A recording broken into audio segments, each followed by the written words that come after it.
Hello students, स्वागत है आपका एक बार फिर से अपने YouTube channel study with Kapil sir पे।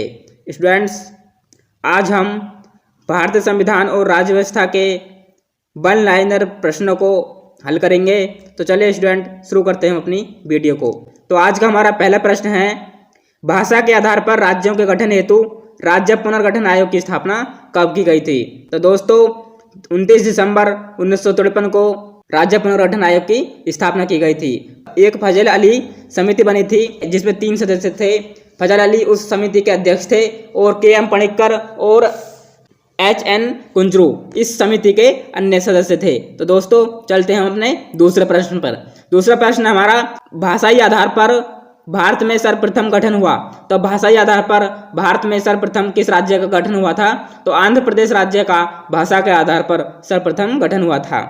तो नेक्स्ट क्वेश्चन है, आंध्र प्रदेश एक भाषाई राज्य के रूप में कब गठित किया गया? तो 1953 में आंध्र प्रदेश का गठन भाषा के आधार पर किया गया था।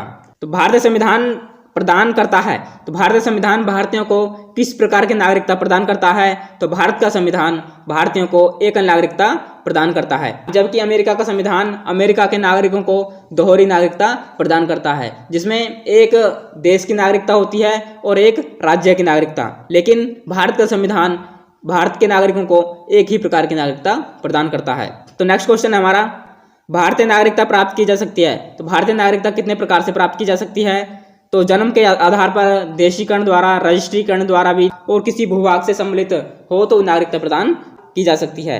नेक्स्ट क्वेश्चन हमारा, विशेष दर्जा प्राप्त राज्य हैं। तो कौन कौन से राज्य विशेष दर्जा प्राप्त हैं? जिसमें नागालैंड, असम, आंध्र प्रदेश, मणिपुर, सिक्किम, अरुणाचल प्रदेश, गोवा, आंध्र प्रदेश, और जिसका प्रावधान भारतीय संविधान के अनुच्छेद 371 में मिलता है। एक जम्मू कश्मीर राज्य से संबंधित भी प्रावधान था, जिसमें 2019 में उसे हमने पूर्ण राज्य का दर्जा प्रदान कर दिया है। नेक्स्ट क्वेश्चन हमारा, दोहरी नागरिकता का सिद्धांत स्वीकार किया गया है। तो संयुक्त राज्य अमेरिका में दोहरी नागरिकता का सिद्धांत स्वीकार किया गया है, जबकि भारत में एकल नागरिकता का प्रावधान है। नेक्स्ट क्वेश्चन हमारा, तो नागरिकता के अर्जन हेतु शर्तों को नियत करने का अधिकार संसद को दिया गया है। अब आते हैं हम मूल अधिकार। इसमें हम मूल अधिकार से संबंधित सभी महत्वपूर्ण प्रश्नों को देखते हैं। मौलिक अधिकारों की चर्चा सर्वप्रथम कब की गई थी? मौलिक अधिकारों की चर्चा आपको पता होगा कि नेहरू रिपोर्ट जो 1928 में गठित की गई थी, उस नेहरू रिपोर्ट में मौलिक अधिकारों की चर्चा की गई थी।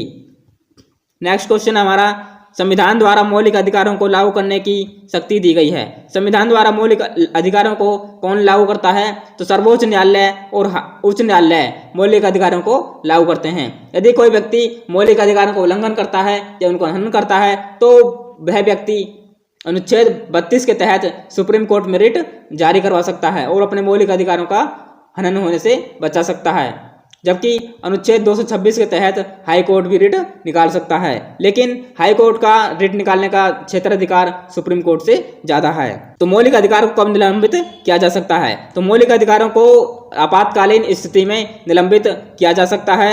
नेक्स्ट क्वेश्चन है हमारा, भारतीय संविधान में नागरिकों को प्रदान किए गए हैं।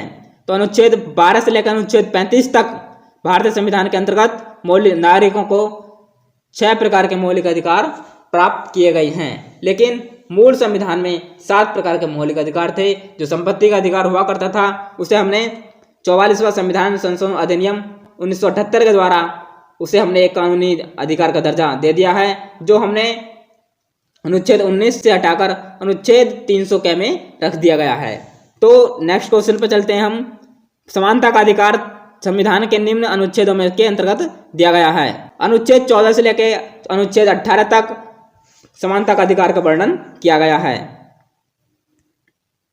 नेक्स्ट क्वेश्चन हमारा, भारतीय संविधान का अनुच्छेद 13 किसके सुनिश्चित स्थापित करता है? तो भारतीय संविधान का अनुच्छेद 13 मौलिक अधिकारों की सुनिश्चितता निश्चित करता है। आपको पता होगा कि केशवानंद भारती केस 1973 में सुप्रीम कोर्ट ने कहा था कि संसद मौलिक अधिकारों में कटौती कर सकती है। तो भारतीय संविधान में स्वतंत्रता का अधिकार 4 अनुच्छेदों द्वारा प्रदान किया गया है। तो अनुच्छेद 19 से लेकर अनुच्छेद 22 तक स्वतंत्रता का अधिकार संबंधी प्रावधान किए गए हैं। नेक्स्ट क्वेश्चन हमारा, धर्म आदि के आधार पर विभेद का प्रतिषेध भारत के संविधान के अनुच्छेद 15 एक मूल अधिकार है, जिसे वर्गीकृत किया जाएगा समता का अधिकार के अधीन। समता के अधिकार के अधीन उसे वर्गीकृत किया जा सकता है। नेक्स्ट क्वेश्चन हमारा, भारतीय संविधान में समता का अधिकार 5 अनुच्छेदों द्वारा प्रदान किया गया है। तो कौन कौन से अधिकारों में समानता का अधिकार दिया गया है? अनुच्छेद 14 से लेकर अनुच्छेद 18 तक समानता का अधिकार से संबंधित प्रावधान किए गए हैं। नेक्स्ट क्वेश्चन हमारा, भारतीय संविधान में निहित समानता के मौलिक अधिकार में सम्मिलित है। समानता के मौलिक अधिकार में कौन कौन से अधिकार आते हैं? कानून के समक्ष समता,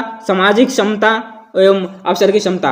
भारतीय संविधान का अनुच्छेद 14, अनुच्छेद 15, अनुच्छेद 16 में कानून के समक्ष समता, सामाजिक समानता एवं अवसर की समानता का प्रावधान किया गया है। नेक्स्ट क्वेश्चन हमारा, भारत के संविधान की एक अनुसूची जिसमें दल बदल विरोध संबंधी प्रावधान किया गया है, कौन सी अनुसूची है? तो 10वीं अनुसूची में दल बदल विरोधी कानून से संबंधित प्रावधान किया गया है। आपको पता होगा कि हमने 52वां संविधान संशोधन अधिनियम 1985 के द्वारा दल बदल को रोकने के लिए सूची बनाई थी, जिसे दल बदल विरोधी कहा गया है। नेक्स्ट क्वेश्चन हमारा, वह विषय जो भारतीय संविधान की 7वीं अनुसूची की सूची संवर्धित सूची में शामिल है। दंड प्रक्रिया भारतीय संविधान की संवर्धित सूची में शामिल है। नेक्स्ट क्वेश्चन हमारा, विवाह विच्छेद गोद लेना संविधान की 7वीं अनुसूची में किस अनुसूची के अंतर्गत आते हैं? तो संवर्धित सूची के अंतर्गत ये सब विषय आते हैं। नेक्स्ट क्वेश्चन हमारा, अनुसूचित जाति अनुसूचित जनजाति के संरक्षण के लिए पंचायतों को संवैधानिक दर्जा प्रदान किया गया था। अनुच्छेद 243 के अंतर्गत पंचायतों को हमने संवैधानिक दर्जा प्राप्त किया था। आपको पता होगा कि हमने 73वां संविधान संशोधन अधिनियम 1992 के द्वारा पंचायतों को हमने संवैधानिक दर्जा प्रदान किया था। नेक्स्ट क्वेश्चन हमारा, संविधान की 11वीं अनुसूची संबंधित है पंचायती राज से। नेक्स्ट क्वेश्चन हमारा, राष्ट्रपति की सिफारिश के बगैर कोई विधेयक कर लगाता है, विधायिका में नहीं रखा जा सकता। तो यह प्रावधान भारतीय संविधान के अनुच्छेद 117 में किया गया है। आपको पता हो कि भारतीय संविधान का अनुच्छेद 117 वित्त विधेयक से संबंधित कुछ प्रावधान करता है। वित्त विधेयकों के बारे में विशेष उपबंध किया गया है। तो दोस्तों, भारतीय संविधान के अनुच्छेद 117 में वित्त विधेयक से संबंधित प्रावधान किए गए हैं। नेक्स्ट क्वेश्चन हमारा, भारतीय संविधान में अखिल भारतीय सेवाओं का प्रावधान किया गया है। तो भारतीय संविधान के अनुच्छेद 312 में अखिल भारतीय सेवाओं का प्रावधान किया गया है। तो आपको पता होगा कि भारतीय संविधान के अनुच्छेद 312 के प्रावधानों के अधीन रहते हुए राज्यसभा किसी अखिल भारतीय सेवा का सृजन कर सकती है। इसमें हमारी राज्यसभा की शक्ति दी गई है। नेक्स्ट क्वेश्चन हमारा, मौलिक अधिकारों के अंतर्गत बच्चों के शोषण से संबंधित है। तो अनुच्छेद 24 बच्चों के शोषण से संबंधित प्रावधान करता है। नेक्स्ट क्वेश्चन हमारा, अस्पृश्यता का उन्मूलन किया गया है। तो भारतीय संविधान के अनुच्छेद 17 में अस्पृश्यता का उन्मूलन किया गया है। तो दोस्तों, आपको वीडियो अच्छी लगी तो वीडियो को लाइक, चैनल को सब्सक्राइब जरूर करें। मिलते हैं नेक्स्ट वीडियो में, तब तक के लिए जय हिंद।